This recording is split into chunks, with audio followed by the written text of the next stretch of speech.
Friends, welcome back to my channel. तो friends, आज की जो वीडियो है, इस वीडियो में हम भारतीय राष्ट्रीय आंदोलन के महत्वपूर्ण प्रश्न को देखेंगे। जी हाँ दोस्तों, अगर आप किसी भी गवर्नमेंट एग्जाम की तैयारी कर रहे हैं, उसमें आपका जीएस आता है, तो यह टॉपिक बहुत ही इम्पोर्टेंट है, क्योंकि जो आपका भारतीय राष्ट्रीय आंदोलन है, इससे आपका 1 से 2 नंबर का क्वेश्चन जरूर एग्जाम में आता है। तो आप इस वीडियो को लास्ट तक देखिएगा, और चैनल पर नए हैं तो चैनल को जरूर सब्सक्राइब कर लीजिए। चलिए फ्रेंड्स, वीडियो को स्टार्ट करते हैं और महत्वपूर्ण क्वेश्चन को देखते हैं। तो फ्रेंड्स, पहला जो क्वेश्चन है वह है कि वर्ष 1885 में हुई भारतीय राष्ट्रीय कांग्रेस की प्रथम मीटिंग के अध्यक्षता किसके द्वारा की गई थी? तो पहला ऑप्शन आपका श्री पीएम मेहता के द्वारा, श्री व्योमेश चंद्र बनर्जी के द्वारा, या डीई वाचा के द्वारा, या एसएन बनर्जी के द्वारा। तो जो भारतीय राष्ट्रीय कांग्रेस की प्रथम मीटिंग हुई थी, उसके जो अध्यक्ष बनाए गए थे वह थे व्योमेश चंद्र बनर्जी। जी हाँ दोस्तों, व्योमेश चंद्र बनर्जी को पहला अध्यक्ष बनाया गया था जब भारतीय राष्ट्रीय कांग्रेस 1885 में बनी थी। और इसको बनाने वाले कौन थे? तो ए.ओ. ह्यूम ने इसकी स्थापना की थी। जी हाँ दोस्तों, ए.ओ. ह्यूम जो थे, यह जो है कि 1885 में भारतीय राष्ट्रीय कांग्रेस की स्थापना किए थे। तो इस चीज़ को भी आप ध्यान रखिएगा। चलिए अगला क्वेश्चन देखते हैं। अगला क्वेश्चन आपका है कि इंडियन नेशनल कांग्रेस का संस्थापक कौन था? महात्मा गांधी थे, चित्तरंजन दास थे, ए.ओ. ह्यूम थे, लोकमान्य तिलक थे। तो अभी हमने इसका क्वेश्चन का आंसर पहले ही प्रश्न में बताया। किसने स्थापना किया था? ए.ओ. ह्यूम ने जो है, यह इंडियन नेशनल कांग्रेस के संस्थापक थे। तो इस चीज़ को आप ध्यान रखिएगा। चलिए अगला क्वेश्चन देखते हैं। अगला क्वेश्चन आपका है कि भारतीय राष्ट्रीय कांग्रेस के गठन संबंधी आंदोलन की शुरुआत किसने की थी? डब्ल्यू.सी. बनर्जी ने, एनी बेसेंट ने, गांधी जी ने, या ए.ओ. ह्यूम ने? तो यहाँ पर देखिए, इसका भी आंसर जो हो जाएगा वह हो जाएगा ए.ओ. ह्यूम ने। जी हाँ दोस्तों, भारतीय राष्ट्रीय कांग्रेस का गठन संबंधी जो आंदोलन की शुरुआत, यानी कि भारतीय राष्ट्रीय कांग्रेस की स्थापना जो है वह ए.ओ. ह्यूम ने की थी। हमने इस बार इस क्वेश्चन को 3 बार शामिल किया, क्योंकि यह बहुत ही इम्पोर्टेंट क्वेश्चन है और इसी तरह से घुमा घुमा कर जो है कि क्वेश्चन को पूछता है। तो इसलिए हमने जो है कि इसको 3 तरह से पूछ करके इसको शामिल कर लिया, जिससे कि आपको दिक्कत नहीं होगी। चलिए अगला क्वेश्चन देखते हैं। तो अगला क्वेश्चन आपके सामने है कि भारतीय राष्ट्रीय कांग्रेस का पहला महासचिव कौन था? जी हाँ दोस्तों, भारतीय राष्ट्रीय कांग्रेस का पहला महासचिव कौन था? दादा भाई नौरोजी थे, ए.ओ. ह्यूम थे, फिरोज शाह मेहता थे, या बदरुद्दीन तैयब जी थे? तो यहाँ पर जो सही ऑप्शन आपका हो जाएगा वह हो जाएगा आपका ए.ओ. ह्यूम। जी हाँ दोस्तों, महासचिव जो थे वो ए.ओ. ह्यूम थे। तो इस चीज़ को आप ध्यान रखिएगा। चलिए अगला क्वेश्चन देखते हैं। तो अगला क्वेश्चन आपके सामने है कि निम्नलिखित में से किस आंदोलन का नेतृत्व महात्मा गांधी ने नहीं किया था? भारत छोड़ो आंदोलन, स्वदेशी आंदोलन, असहयोग आंदोलन, या सविनय अवज्ञा आंदोलन? तो जो महात्मा गांधी जी ने नेतृत्व नहीं किया था वह आपका क्या था? वह आपका स्वदेशी आंदोलन था। स्वदेशी आंदोलन में जो गांधी जी ने भाग नहीं लिया था। बाकी जो है कि भारत छोड़ो आंदोलन में इन्होंने नेतृत्व किया था, असहयोग आंदोलन में किया था, और सविनय अवज्ञा आंदोलन में किया था। तो इस चीज़ को आप ध्यान दीजिएगा। चलिए अगला हम क्वेश्चन देखते हैं। तो अगला क्वेश्चन आपके सामने है कि खिलाफत आंदोलन किसको अपमानित करने के खिलाफ विरोध करने के लिए प्रारंभ किया गया था? तो इसमें जो ऑप्शन है टर्किश खलीफा, आगा खां, मोहम्मद अली जिन्ना, अबुल कलाम आज़ाद। तो इसमें जो आपका सही आंसर हो जाएगा वह आपका हो जाएगा टर्किश खलीफा। जी हाँ दोस्तों, इसमें क्या हुआ था कि जो तुर्की के सुल्तान होते थे उस समय, तो जो इस्लाम धर्म के उनको खलीफा लोग मानते थे। जितने भी इस्लाम धर्म के समर्थक थे वो लोग जो तुर्की के खलीफा थे उनको जो है कि अपना खलीफा मानते थे। तो इसलिए जो है कि जब प्रथम विश्व युद्ध हुआ तो उसमें अंग्रेज़ों ने क्या किया कि तुर्की को के जो खलीफा थे, मतलब जो सुल्तान थे, उनको जो है कि हटा दिया और वहाँ से जो है कि वहाँ पर बहुत ही ज़्यादा अत्याचार किया, जिसकी वजह से इंडिया के जो मुसलमान थे वह लोग बहुत ही ज़्यादा दुखी हुए और इसलिए उन्होंने अंग्रेजी हुकूमत के खिलाफत आंदोलन जो है कि शुरू कर दिया था। तो यही चीज़ हुआ था, इसलिए जो है कि इसका आंसर टर्किश खलीफा हो जाएगा।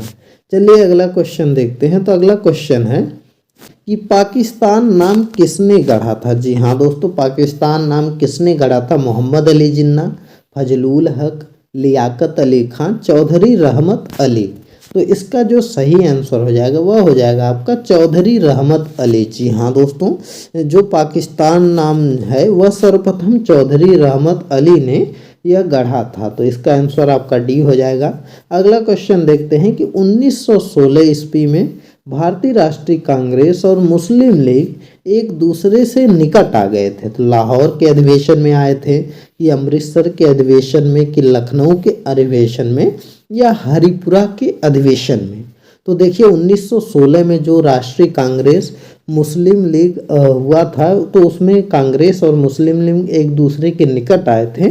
वह आपका आए थे लखनऊ अधिवेशन में। जी हाँ दोस्तों, जब 1916 में लखनऊ अधिवेशन हुआ तो उसमें क्या हुआ कि उसमें जो है कि ये दोनों गुटों में समझौता की गई और कुछ शर्तों को मान करके दोनों दल जो है कि एकजुट हो गए।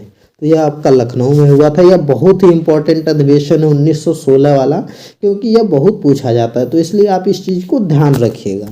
चलिए अगला क्वेश्चन देखते हैं। अगला क्वेश्चन आपका है कि भारतीय राष्ट्रीय कांग्रेस के किस अधिवेशन में कांग्रेस और मुस्लिम लीग का ऐतिहासिक मिलन हुआ था। तो अभी देखिए पिछला क्वेश्चन किस अलग तरीके से पूछा गया था और यह जो है कि इसमें पूछा गया था कि इसमें पूछा गया है कि कांग्रेस और मुस्लिम लीग का ऐतिहासिक मिलन कहाँ हुआ था। तो वह आपका लखनऊ में हुआ था। अभी हमने पीछे ही बताया भी कि 1916 में हुआ था। तो इसका आंसर जो है वह ऑप्शन नंबर 4 हो जाएगा। चलिए अगला क्वेश्चन देखते हैं। तो अगला क्वेश्चन आपका है कि नरम दल और गरम दल के बीच फूट कहाँ और किस वर्ष में पड़ी थी।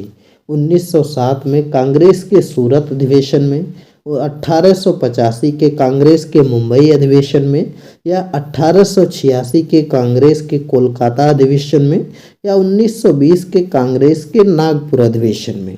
तो इसका जो सही आंसर आपका हो जाएगा वह हो जाएगा 1907 के सूरत के कांग्रेस अधिवेशन में। जी हाँ दोस्तों, सॉरी दोस्तों, यहाँ पर है 1907 के कांग्रेस के सूरत अधिवेशन में यह हुआ था, जहाँ पर जो है कि नरम दल और गरम दल के बीच फूट पड़ गई थी और यहाँ पर यह दोनों जो है अलग हो गए थे।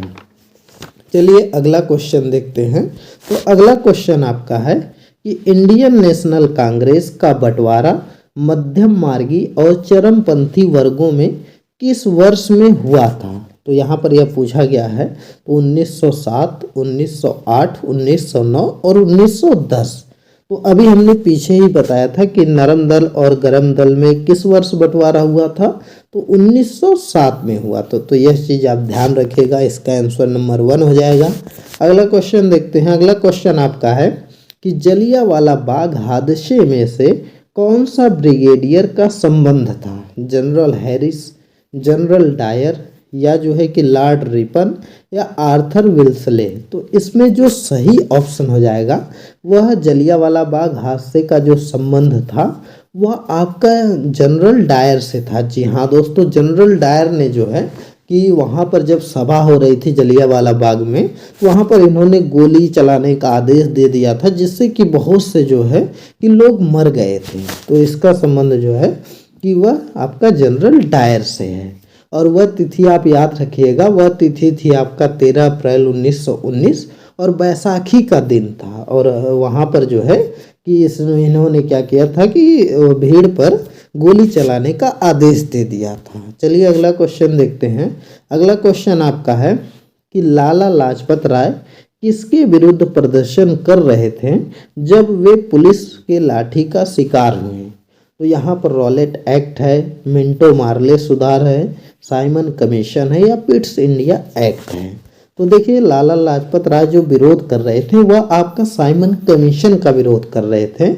और इसमें क्या हुआ था कि जब यह विरोध कर रहे थे तो यहाँ पर पुलिस वालों ने उन पर लाठियाँ चला दी थी और जिससे उनके सर में चोट लगने की वजह से उनकी मृत्यु हो गई थी। और उन्होंने कहा था कि मेरी पीठ पर किया गया लाठी का किया गया एक एक प्रहार अंग्रेजी हुकूमत की ताबूत में कील ठोकेगा। तो यह वाक्य उन्होंने मरते वक्त कहा था। तो यह भी बहुत इंपॉर्टेंट वाक्य है, आप इस चीज़ को ध्यान रखिएगा। तो इसका आंसर जो है वह आपका थर्ड हो जाएगा। अगला क्वेश्चन देखते हैं। अगला क्वेश्चन आपका है कि पूना समझौता, यहाँ पर है पूना समझौता 1932 किसके बीच हुआ था? नेहरू और अंबेडकर के बीच, गांधी जी और अंबेडकर के बीच, मालवीय और अंबेडकर के बीच, गांधी जी और नेहरू के बीच। तो जो यह पूना समझौता हुआ था यह आपका नेहरू और यहाँ पर गांधी जी और अंबेडकर के बीच हुआ था। जी हाँ दोस्तों, जो पूना समझौता था 1932 में यह गांधी जी और अंबेडकर के बीच में हुआ था। और इसमें जो है कि दोनों वर्गों के बीच कुछ शर्तें रखी गई थी और उसको मान करके यह समझौता किया गया था। तो इसका ऑप्शन नंबर 2 हो जाएगा। चलिए अगला क्वेश्चन देखते हैं। तो अगला क्वेश्चन आपका है कि भारतीय राष्ट्रीय कांग्रेस का पहला अंग्रेज अध्यक्ष कौन था? तो भारतीय राष्ट्रीय कांग्रेस जो थे इसका अध्यक्ष जॉर्ज यूल था, विलियम वेडरवर्न था, एओ ह्यूम था या हेनरी कॉटन था? तो इसका जो सही ऑप्शन है वह है जॉर्ज यूल। जी हाँ दोस्तों, भारतीय राष्ट्रीय कांग्रेस का प्रथम अध्यक्ष जो था वह जॉर्ज यूल था। तो इसका सही ऑप्शन क्या है? 1 है। अगला क्वेश्चन आपका है कि होम रूल लीग की स्थापना की गई थी। तो होम रूल लीग की स्थापना कहाँ की गई थी? बंगाल के विभाजन के दौरान, या जो है कि प्रथम विश्व युद्ध के दौरान की गई थी, या जलियांवाला बाग हत्याकांड के बाद हुए संघर्ष के दौरान की गई थी, या जो है कि 1906 के कांग्रेस अधिवेशन के दौरान की गई थी। तो देखिए होम रूल लीग की जो स्थापना थी यह आपकी इसकी स्थापना प्रथम विश्व युद्ध के दौरान की गई थी। यह ऑप्शन नंबर 2 आपका सही हो जाएगा। और यहाँ पर 1916 में की गई थी। जी हाँ दोस्तों, इस तिथि को याद रखिएगा। 1916 में बाल गंगाधर तिलक और एनी बेसेंट के द्वारा जो है कि अलग अलग स्थान पर इसकी की गई थे होम रूल लीग की स्थापना। जो आपके बाल गंगाधर तिलक थे इन्होंने जो है कि पुणे के पास में किया था, और जो आपके एनी बेसेंट थी इन्होंने जो है कि अलग जगह किए थे। तो इस चीज़ को आप ध्यान रखिएगा। चलिए अगला क्वेश्चन देखते हैं। अगला क्वेश्चन है कि ऑल इंडिया मुस्लिम लीग की स्थापना किसने की थी? मौलाना अहमद अली ने, या मोहम्मद अली जिन्ना ने, या आगा खां ने, या हकीम अजमल खां ने किया था? तो यहाँ पर जो सही आंसर है ऑल इंडिया मुस्लिम लीग की स्थापना जो है वह आगा खां ने की थी। तो इस चीज़ को ध्यान रखिएगा। इसका सही ऑप्शन आपका हो जाएगा 3rd। चलिए अगला क्वेश्चन देखते हैं। अगला क्वेश्चन आपका है कि मुस्लिम लीग की स्थापना किस वर्ष हुई थी? तो मुस्लिम लीग की जो स्थापना है यह आपका 1900 में हुई थी, 1905 में हुई थी, 1906 में हुई थी, या 1902 में हुई थी? तो मुस्लिम लीग की जो स्थापना है यह आपका 1906 में हुई थी। तो इस चीज़ को ध्यान रखिएगा। चलिए अगला क्वेश्चन देखते हैं। अगला क्वेश्चन आपका है विभाजन परिषद का अध्यक्ष कौन था? एम.ए. जिन्ना थे, या लॉर्ड माउंटबेटन थे, जवाहरलाल नेहरू थे, या वीपी मेनन थे? तो इसका जो सही आंसर हो जाएगा वह हो जाएगा लॉर्ड माउंटबेटन। जी हाँ दोस्तों, जो विभाजन परिषद बना था तो उसका जो अध्यक्ष बना था वह लॉर्ड माउंटबेटन था। तो इसका सही आंसर आपका बी हो जाएगा। चलिए अगला क्वेश्चन देखते हैं। अगला क्वेश्चन आपका है कि भारत के राष्ट्रवादी नेताओं ने साइमन कमीशन का बहिष्कार किया था क्योंकि वे समझते थे कि यह मात्र दिखावा है। कमीशन के सभी सदस्य अंग्रेज थे, कमीशन के सदस्य भारत के विरुद्ध धारणाओं वाले थे, या वह भारतीयों की मांगों को पूरा नहीं करता था? तो यहाँ पर इसका जो सही आंसर है वह है कि कमीशन के सभी सदस्य अंग्रेज थे। जी हाँ दोस्तों, इसमें क्या था कि कमीशन के सभी सदस्य अंग्रेज थे, इसलिए जो भारत के राष्ट्रवादी नेता थे उन्होंने साइमन कमीशन का बहिष्कार किया था। और इसमें जो है कि बहुत ही ज़्यादा विरोध किया गया था, जिसमें इसी का विरोध करते वक्त जो है कि लाला लाजपत राय पर जो है लाठियों का प्रहार किया गया था, जिससे कि उनकी मृत्यु हो गई थी। तो इस चीज़ को आप ध्यान रखिएगा। चलिए अगला क्वेश्चन देखते हैं हम। अगला क्वेश्चन है कि भारत सेवक समाज की स्थापना कितने की थी? बाल गंगाधर तिलक, यहाँ पर बाल है, बाल गंगाधर तिलक, गोपाल कृष्ण गोखले, सुरेंद्र नाथ बनर्जी या दादा भाई नौरोजी। तो इसका जो सही ऑप्शन आपका हो जाएगा वह है गोपाल कृष्ण गोखले। जी हाँ दोस्तों, भारत सेवक समाज का स्थापना जो है वह गोपाल कृष्ण गोखले ने किया था। तो इस चीज़ को ध्यान रखिएगा। अगला क्वेश्चन आपका है कि सर्वेंट ऑफ इंडिया सोसाइटी के संस्थापक कौन थे? जी के गोखले थे, एम जी रानाडे थे, बी जी तिलक थे या बिपिन चंद्र पाल थे। तो इसका जो सही आंसर हो जाएगा वह जी के गोखले थे। जी हाँ दोस्तों, गोपाल यहाँ पर जी के गोखले जो हैं वह आपके सही आंसर हो जाएंगे। सर्वेंट ऑफ इंडिया सोसाइटी के यही संस्थापक थे। चलिए अगला क्वेश्चन देखते हैं। तो अगला क्वेश्चन आपका है कि गुजरात, यहाँ पर है, गुजरात में साबरमती आश्रम की स्थापना गांधी जी ने किस वर्ष की थी? 1916 में, 1917 में, 1918 में या 1919 में? तो गुजरात में जो साबरमती आश्रम था इसकी स्थापना गांधी जी ने 1917 ईस्वी में की थी। जी हाँ दोस्तों, 1917 ईस्वी में गांधी जी ने इसकी स्थापना, साबरमती आश्रम की स्थापना की थी। चलिए अगला क्वेश्चन देखते हैं। अगला क्वेश्चन आपका है कि कोलकाता, मद्रास तथा बम्बई में उच्च न्यायालय निम्नलिखित में से किस वायसराय के कार्यकाल में अस्तित्व में आया था? तो कोलकाता, मद्रास और बम्बई में उच्च न्यायालय जो बना था वह उस समय जो है कि वायसराय कौन था? वारेन हेस्टिंग थे, लॉर्ड कैनिंग थे, लॉर्ड लॉरेंस थे या लॉर्ड डलहौजी थे? तो इसका जो सही ऑप्शन आपका हो जाएगा वह ऑप्शन हो जाएगा लॉर्ड कैनिंग। जी हाँ दोस्तों, लॉर्ड कैनिंग के समय में जो है यह कोलकाता, मद्रास तथा बम्बई में उच्च न्यायालय बनाया गया था। तो इसका जो सही ऑप्शन है वह ऑप्शन नंबर 2 आपका सही हो जाएगा। चलिए अगला क्वेश्चन देखते हैं। अगला क्वेश्चन है कि कोलकाता, मुंबई, मद्रास में उच्च न्यायालय की स्थापना की गई थी 1935 में, 1929 में, 1892 में या 1861 ईस्वी में?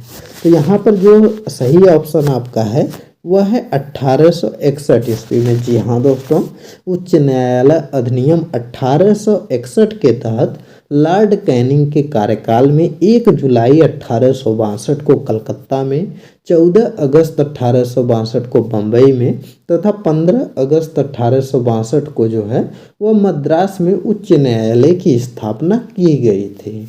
चलिए अगला क्वेश्चन देख लेते हैं। तो अगला क्वेश्चन आपका है कि बाल गंगाधर तिलक किसे अपना राजनीतिक गुरु मानते थे? यहाँ पर किसे, कैसे नहीं, किसे है, किसे जो है कि अपना राजनीतिक गुरु मानते थे? स्वामी विवेकानंद, राम मोहन राय, शिशिर कुमार घोष या दादा भाई नौरोजी? तो यहाँ पर जो आपका सही आंसर हो जाएगा वह हो जाएगा दादा भाई नौरोजी। जी हाँ दोस्तों, दादा भाई नौरोजी को जो है बाल गंगाधर तिलक अपना जो है कि राजनीतिक गुरु मानते थे। तो इस चीज़ को ध्यान रखिएगा। अगला क्वेश्चन आपका है कि चिटगांव शस्त्रागार पर धावा किसके नेतृत्व में बोला गया था? भगत सिंह, राजगुरु, सुखदेव या सूर्यसेन?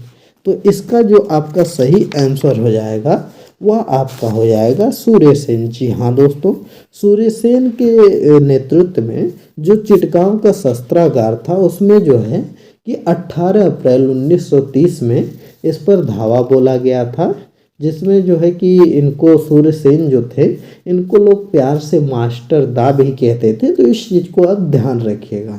तो फ्रेंड्स, यह कुछ इम्पोर्टेंट क्वेश्चन थे आपके भारतीय राष्ट्रीय आंदोलन के विषय में। अगली वीडियो हम एक और लाएंगे जिसमें कि कुछ और इम्पोर्टेंट जो भारतीय राष्ट्रीय आंदोलन के क्वेश्चन को कवर करेंगे। तो आप उस वीडियो को भी लास्ट तक देखिएगा और अगर यह वीडियो पसंद आई हो तो इस वीडियो को लाइक कर दीजिए, ज़्यादा से ज़्यादा शेयर कर दीजिए। चैनल पर नए हैं तो चैनल को ज़रूर सब्सक्राइब कर दीजिए। चलिए मिलते हैं अगले एक नई वीडियो में एक नए टॉपिक के साथ, तब तक के लिए बाय बाय।